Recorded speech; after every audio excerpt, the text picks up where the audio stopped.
भारत से जातिवाद को हम कैसे खत्म कर सकते हैं? ये सवाल जो है उसका जवाब मैं देना चाहूँगा, लेकिन ये जवाब ऑलरेडी देने की कोशिश बाकी बहुत लोगों ने की है।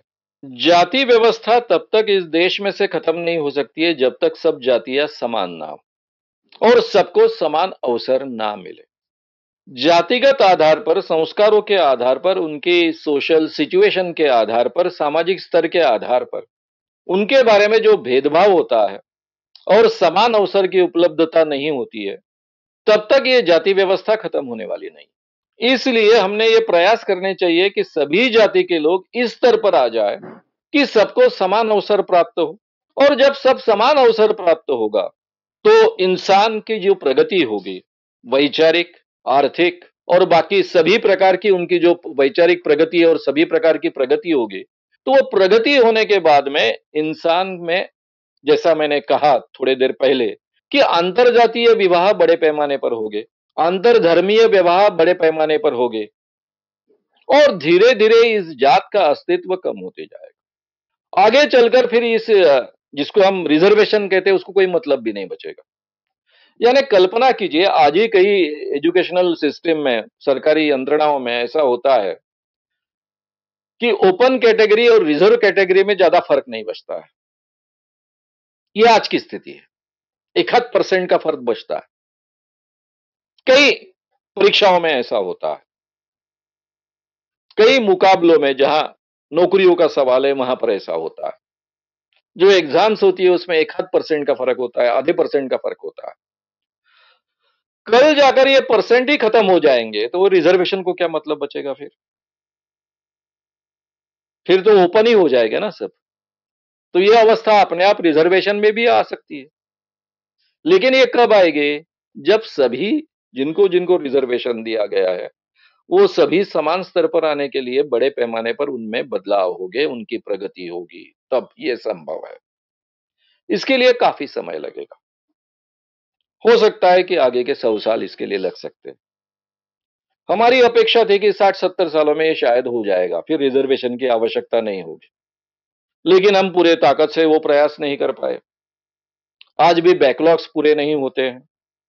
आज भी अवस्था समाज में बहुत ज्यादा नहीं बदली, बहुत बदली है। बहुत बेहतर अवस्था में हम हैं। लेकिन जितनी हमारी अपेक्षा थी उतनी बदली नहीं। तो इस दिशा में हम प्रयास करते जाएंगे और साथ में अंतरजातीय विवाह होते जाएंगे, अंतरधर्मीय विवाह होते जाएंगे, उनको हम प्रोत्साहन देते जाएंगे, तो धीरे धीरे ये धार्मिक और जो भी भेदभाव है जातिगत, वो सभी खत्म होते जाएंगे। लेकिन उसके लिए जो सांप्रदायिक विचारधारा है, सांप्रदायिक विचारधारा के लोग हैं, उनका जो बल है वो कम होना चाहिए। उनकी बातों को कम महत्व होना चाहिए और इंसान के जीवन में उनकी जो सांप्रदायिक बातें हैं, एक दूसरे से भेदभाव निर्माण करने वाली बातें हैं, एक दूसरे को कम और ऊंचा दिखाने वाली बातें हैं, उनसे हमने दूर होना चाहिए। ये जब सही माने में बड़े पैमाने पर फैलेगा और ज्यादातर हमारे देश के लोग 60%, 70% लोग स्वीकारना शुरू करेंगे, तब ये बदलाव संभव है और तब शायद जाति व्यवस्था रहने के बावजूद जाति व्यवस्था में कोई मतलब नहीं बचेगा। ये अवस्था आ जाएगी और इंसान इंसान को ही इंसान कर समझेगा। मुझे लगता है इसी ढंग से हमने विचार करना चाहिए और इसी आशा में आगे प्रयास करते जाना चाहिए। ये होता है, ये संभव है। हम कुछ कदम आगे बढ़ चुके हैं।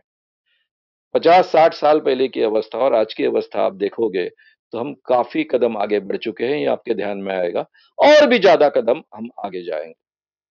कुछ लोग ये सब कदम पीछे हटाने की बहुत कोशिश कर रहे हैं, लेकिन वो सफल नहीं होंगे, ये हमें देखना है। और फिर से हमने कॉन्स्टिट्यूशन में जो 4 मूल्य स्वीकारे हैं, इक्वालिटी, फ्रैटर्निटी, लिबर्टी और जस्टिस, वो फिर से इस देश में रिस्टोर हो, इसके लिए हम सब मिलकर प्रयास करेंगे और मानव को इंसान कर जीने का अधिकार प्राप्त हो, इसके लिए प्रयास करते रहेंगे और एक दिन हम सबको इंसान कर जीने का अधिकार प्राप्त होगा, बराबरी का आधार अधिकार प्राप्त होगा।